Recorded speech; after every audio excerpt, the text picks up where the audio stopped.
Tanda calon kekasih Allah pertama adalah alladzina yastami'unal qaula. Ketika jenengan mendengarkan wejangan pitutur ajaran dinul haq Rasulullah, hati jenengan bisa membuka diri, menerima. Hati sampean menerima dengan ajaran itu.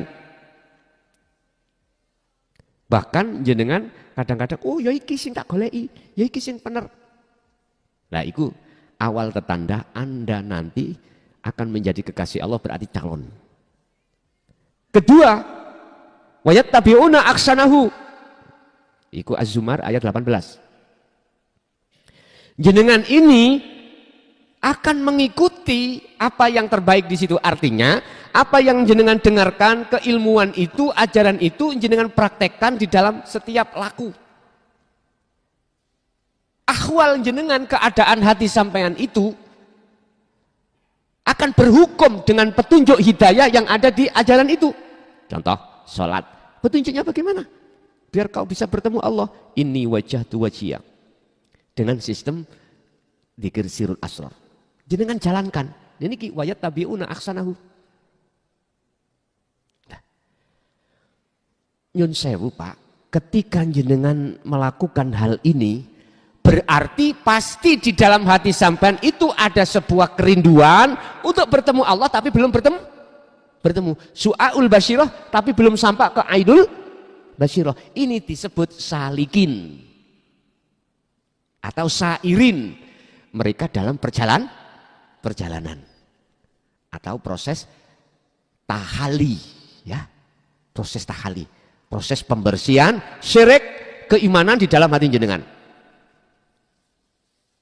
Ketika dia itu belum bertemu Allah, kok sudah isdet, alias sudah mati dari pertanyaan apakah dia itu nanti bisa sampai pada Allah. Ini sering kami sampaikan Pak. Proses yang belum sampai pada Allah ketika kita di dunia ini, tapi sudah ada keinginan untuk bertemu Allah, didorong atas rasa rindu itu, maka Allah sendiri yang akan menjemputmu, membimbing kau. Bisa dipertanggungjawabkan? Bisa. Saya kulu dan ladina qalu udkhuluha bisalamin aminin. Iki wong jenenge ngerepotno Gusti Allah. Budal ngaji njaluk dijemput.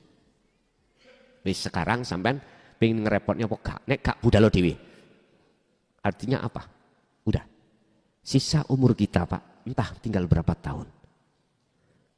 Gunakan lekas untuk bertemu Allah. Caranya wa anibu ila rabbikum wa aslimu lahu min qabli ayatiyakumul adzab. Lekaslah. Lepasen rasa iman keakuanmu sebagai makhluk yang nyapo-nyapo. Dengan cara sistem di dalam surat Al-Insan 2526. Wadhkur isma rabbika bukrata wa asila wa minal laili fasjud lahu fasabbihu lailan tawilan. Esok sampai sore bengi pun yang lama juga begitu. Gunakan, sibukkan hatimu bertemu Allah lewat berzikir. Muaranya di dalam sirul asr. Wa qala aidan ya ayyuhalladzina amanu udzukurullaha qiyaman wa qu'udan wa 'ala junubihim. Berdirimu, rukukmu, sujudmu, dudukmu, berbaringmu gunakan untuk berzikir pada, artinya ingat, sadar hati ini bahwasannya yang berlaku semua adalah Allah. Ini belum bertemu Pak ya. Walaupun belum bertemu jenengan kok sudah ada seperti ini. Hukum ini bisa dipertanggungjawabkan. Buka surat Al-Ankabut ayat 5. Wa man kana yarju liqa Allah fa inna ajalallah la'at. Barang siapa di dalam hatinya ada keinginan untuk bertemu Allah, Allah berjanji, ini bukan mukhlason yang janji. Allah yang berjanji sendiri akan menjemputmu pada waktu yang ditentukan akan bertemu. Udah. Tinggal dikembalikan pada jenengan. Bagaimana sudahkah dalam hatimu untuk bertemu Allah? Ternyata kulo survei sak dunyo Pak, selama 23 tahun ini mayoritas orang dalam hal beramaliyah apapun, mayoritas gak ingin bertemu Allah. Sebab nek ingin bertemu Allah iku mati jarine. Tak ngoten nggih? Akhirnya bertemu apa? Lillahi ta'ala diartikan kita bertemu surga, bertemu pahala, sehingga apapun pekerjaan ibadah kita orientasinya itu lillahi ta'ala, diartikan bertemu dengan pahala atau nggak bertemu Allah. Ini survei saya. Sampai saya itu dibenci, dicaci. Karena alasan itu rahasia Allah. Nggak boleh digelar di luar. Harus disampaikan orang, tempat khusus orang yang sepaham aja. Prinsip boleh berbeda. Tujuan yang tidak berbeda. Saya punya prinsip. Apa? Orang yang paham, asal ya ora paham. Oleh paham ngrungokno keterangan. Kalau ilmu ini hanya saya sampaikan pada orang yang paham tok, padha karo saya nguyai segoro. Percuma.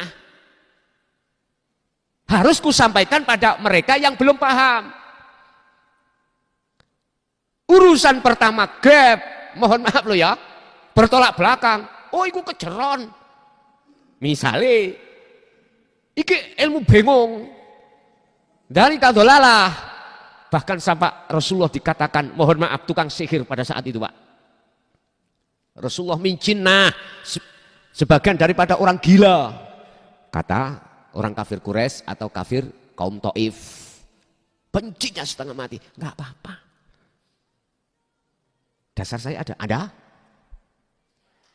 Huwallazi arsala rasulahu bil huda wa dinil haq liyudhirahu ala dini kulli. Di belakang ditutup walau karihal musyrikun.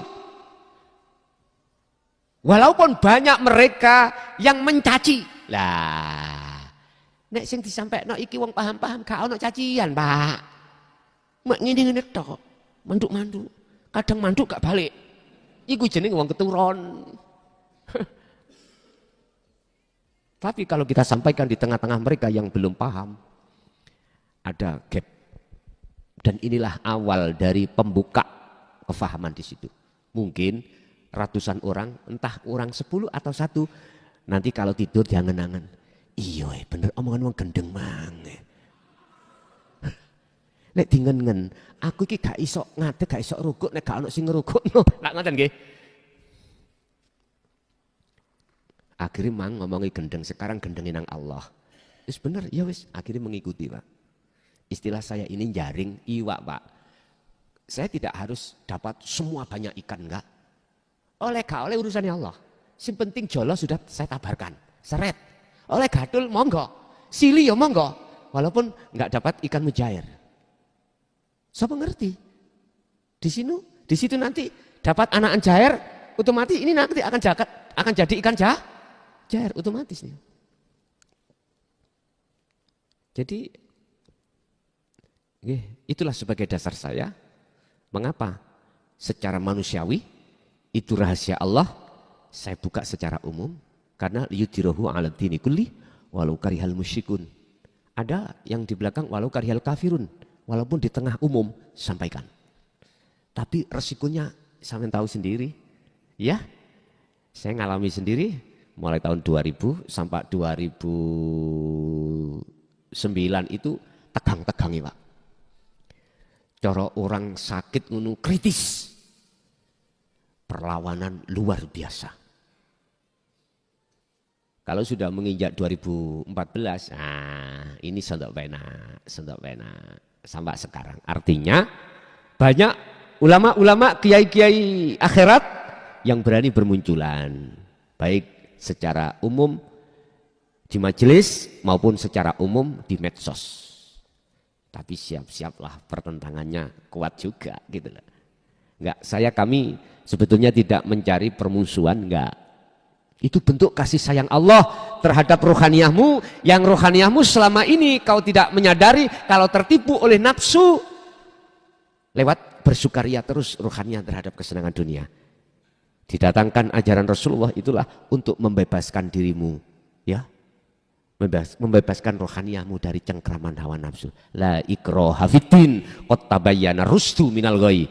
Al-Baqarah 256.